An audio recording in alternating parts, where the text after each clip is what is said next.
नमस्ते गुरुजन वर्ग.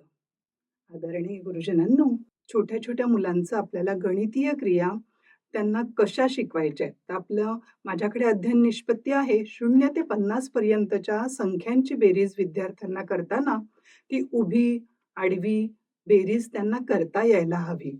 मग हे करण्याचं उद्दिष्ट आपण कशातून साध्य करणार आहोत, तर त्यासाठी मी एक खेळ घेतलेला आहे. त्या खेळातून आपल्याला बेरीज कशी करायची, त्याचं दृढीकरण कसं करायचंय ते शिकायचं आहे. खेळाचं नाव आहे खजिना मिळवा. पाहूया तर आता त्याचं उद्दिष्ट. विद्यार्थ्यांना बेरीज शिकताना उत्साह वाढवणे, गटाने काम करायला शिकवणे आणि बरोबर उत्तरांमुळे यशाची अनुभूती देणे. त्यासाठी तयारी काय करायची? म्हणजेच आपलं साहित्य. 10 ते 15 आपल्याला बेरजेची कोडी लिहिलेल्या छोट्या-छोट्या चिठ्ठ्या हव्यात. मग बेरजेची कोडी म्हणजे काय? तर 4+6, 7+8, 10 अधिक तुम्हाला जी हवी ती संख्या 10 अधिक किती घेणार म्हणजे 14 येणार. ते त्या वयोगटानुसार आपण कोडी घ्यायची.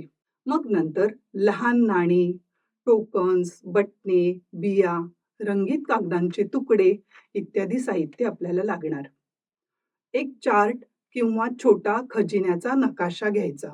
त्यामध्ये 5 ते 6 टप्पे दाखवले आहेत.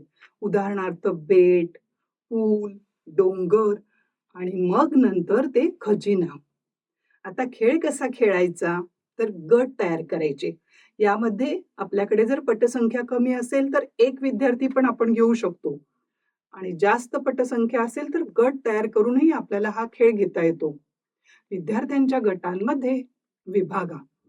प्रत्येक गटाला वेगळं नाव द्यायचं. उदाहरणार्थ ह्या गटाला मोर गट दिलं, इकडचा गट आपण वाघ गट घेतला आणि सगळ्या गटांना नियम आपण समजावून सांगायचे. प्रत्येक गटाला एका वेळी एक कोडं दिलं जाईल.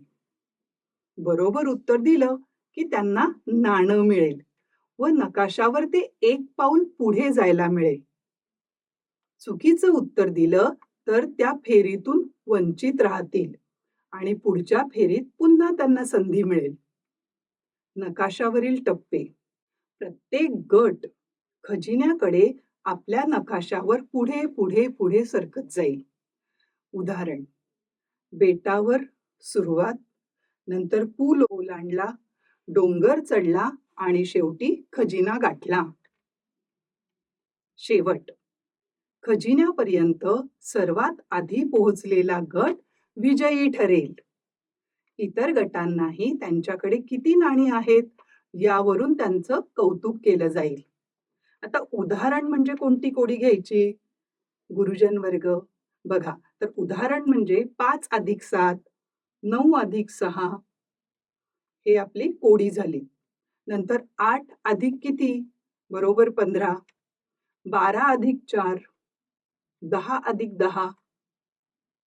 आता यामध्ये आपली भूमिका काय असायला हवी बरं? तर प्रत्येक बरोबर उत्तराबरोबर विद्यार्थ्यांना टाळ्या व प्रोत्साहन देणे. चुकीच्या उत्तरावर सौम्यपणे समजावून देणे, पुन्हा विचार कर आणि बघू. प्रत्येक गटात सगळ्यांना उत्तर देण्याची संधी मिळेल याची दक्षता घ्यावी. आणि शिकण्याचे फायदे.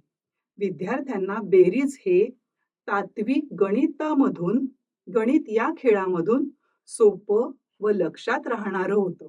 गटात काम केल्याने सहकार्य व संवाद कौशल्य वाढतं. स्पर्धा असल्यामुळे प्रयत्न करण्याची इच्छा निर्माण होते. धन्यवाद.